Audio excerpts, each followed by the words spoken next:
ఎక్కడక్క మీది? గుల్లపోచంపల్లి. పార్లమెంట్ ఎలక్షన్లు వస్తున్నాయి కదా, ఏ పార్లమెంట్ వస్తుంది మీకు?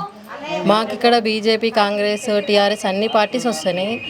ఈ చదువుకున్న వాళ్ళకు కూడా జాబ్స్ ఇస్తామంటారు, జాబ్స్ ఇవ్వట్లేదు. ఎమ్మెల్సీ మేము ఇంత ఎంఎస్సీ చదువుకున్నాము, జాబ్స్ మన గ్రూప్స్ రాసాము, అట్లయినా జాబ్ లేదు. కనీసం ఈటల రాజేందర్ ఇంతకు ముందుకు ఆయన టీఆర్ఎస్ నుండి ఇప్పుడు మళ్ళీ బీజేపీలోకి వెళ్ళాడు కాబట్టి తను ఇస్తాడేమో అని ఆశ ఉంది మాకు. తను వచ్చి మాకు కంపల్సరీ ఇంటింటి జాబ్, ఇంటికి ఒక జాబ్ ఇవ్వాలి.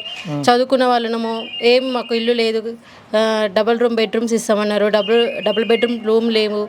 ఈ చిన్న గల్లీలో మేము ఉంటున్నాము, అసలు వాటర్కి అన్నిటికీ అన్ని పెంచేసారు, వాటర్ కూడా ఫ్రీ ఇవ్వట్లేదు. ఓకే, అంటే ఇప్పుడు సునీత లక్ష్మారెడ్డి కాంగ్రెస్ నుండి వస్తుంది కదా, ఆమె అంటే సునీత మహేందర్ రెడ్డి ఆమె వల్ల ఏమైనా ప్రభావం ఉండదా? ఇక్కడ ఆమె తెలుసా మీకు? మహిళ తెలుసు, కానీ ఏం చేశారని ఒక్కసారి కూడా వచ్చి చూడరు. ఓట్స్ ఉన్నప్పుడే వస్తారు, తర్వాత ఏ రాజకీయ నాయకుడు కనిపించాడు, ఎవ్వరు కనిపించారు. గల్లీలో కనీసం లీడర్ కూడా కనిపించాడు ఇక్కడ. ఓకే, ఇప్పుడు పార్లమెంట్ ఎలక్షన్లో బీజేపీ, కాంగ్రెస్, బీఆర్ఎస్ ఏ పార్టీ గెలిస్తే మంచిగా ఉంటుంది అనుకుంటారు? మేము బీజేపీ గెలిస్తే బాగుంటుంది అనుకుంటున్నాము. ఎందుకంటే మోడీ సారు ధర్మం కోసం తను అంతా ప్రయత్నిస్తుండు, ద్వారకా కోసమే కానీ, తర్వాత ఇప్పుడు మొన్న శ్రీరాముని మందిరం నిర్మించిండు. మన తెలుగు వాళ్ళ కోసం కొంచెం ఆయన పోరాటం చేస్తుండు కాబట్టి బీజేపీ వస్తే బాగుంటుంది. తర్వాత ఫ్యూచర్లకి మన చరిత్రల కోసం చెప్పగలుగుతారేమో అనే కొంచెం ఆలోచన ఉంది అంతే. ఓకే, అంటే ఈ ప్రాంతం నుండి ఈటల రాజేందర్ ఉన్నాడు కదా, ఆయన తెలుసా? ఈ ప్రాంత ప్రజలకు తెలుసా ఆయన? తెలుసు. అంటే ఆయన ఇక్కడైనా కాదు, నాన్ లోకల్ అని చెప్పేసి అంటారుగా. నాన్ లోకల్ అంటే ఇక్కడనే కదా, తెలంగాణనే కదా. తను కూడా తెలంగాణ అయితే సరిపోతుందా? ప్రాంతం ఇది కాదంటారు కదా, ఆయన అది హుజరాబాద్ అంటారు కదా. హుజరాబాద్ అంటే ఎక్కడ వ్యక్తి అయినా సరే న్యాయం చేయాలి. ఇక్కడ వ్యక్తి అక్కడ వ్యక్తి అని కాదు, ఎక్కడి నుంచో వచ్చి కూడా నిలబడుతున్నారు కదా సార్. ఓకే, ఈటల రాజేందర్ మీద నమ్మకం ఉందా మీకు? ఉంది, చేస్తే బాగుంటుంది. మాకు జాబ్స్ ఇవ్వాలి, ఇల్లు కోసం ఇవ్వాలి, కనీసం తాగడానికి వాటర్ ఇస్తాము అని చెప్పేసి చెప్పారు. కానీ దాన్ని కూడా బిల్లులు వేస్తారు, ఇంటి బిల్లులు కట్టుకోలేని పరిస్థితి ఉన్న వాళ్ళు ఉంటారు.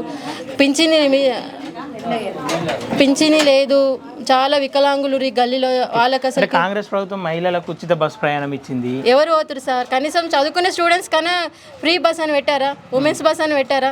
జెంట్స్ కూడా వాళ్ళు కూడా వేశారు కదా సార్, వాళ్ళకు కూడా ఇవ్వలేరు. అది కరెక్ట్ కాదు కదా. తను పెట్టారు, మేము కాదని అంటలేము. గర్ల్స్కి సపరేట్, బాయ్స్ సపరేట్ అని పెట్టేది ఉండే. 2500 ఏమంటారు, గృహలక్ష్మి కింద 2500 ఇస్తామంటారు వాళ్ళు. ఏడిచ్చారు సార్, ఇప్పటి వరకు వచ్చి 4 నెలలు అవుతుంది. ఏమో కరెంట్ బిల్ వేస్తున్నామంటారు, జీరో బిల్, మళ్ళీ కట్టమని వేరే అధికారులు వస్తారు ఇంటికి. అంటే ఈటల రాజేందర్ మీద నమ్మకం ఉందా మరి మీకు? న్యాయం చేస్తాడని నమ్మకం ఉంది. తను వచ్చి మాకు హామీ ఇవ్వాలి కంపల్సరీగా. మళ్ళీ ఇక్కడ కనిపించారు, ఎమ్మెల్యే అయినా ఎంపీ అయినా ఎవరైనా ఇక్కడ వచ్చి గల్లీలో కంపల్సరీ ఉండాలి. వచ్చినప్పుడు మీరు గెలిచిన తర్వాత మేము ఏమైనా చేస్తామా? గతంలో రేవంత్ రెడ్డి ఉండే కదా, ఇప్పుడు నచ్చిండి ఇడికి వచ్చారు సార్. ఏం చేసిండు ఆయన? ఏమైనా ఆయన వల్ల అభివృద్ధి ఏమైనా జరిగింది ఈ ప్రాంతంలో? ఏం అభివృద్ధి లేదు సార్, ఇప్పటి వరకు అయితే ఏం లేదు. వచ్చి 4 నెలలు అవుతుంది, కనీసం ఇక్కడ వచ్చినట్టు కూడా మాకు ప్రచారం కూడా జరగలేదు. వచ్చి అంతకుముందుకు ఆయన సీఎం కాకముందుకు ఇక్కడ గల్లీలో తిరిగాడు, కనీసం ఇక్కడ ఒక్కసారి కూడా గుల్లపోచంపల్లికి వచ్చినట్టు మాకు తాలూకా లేదు.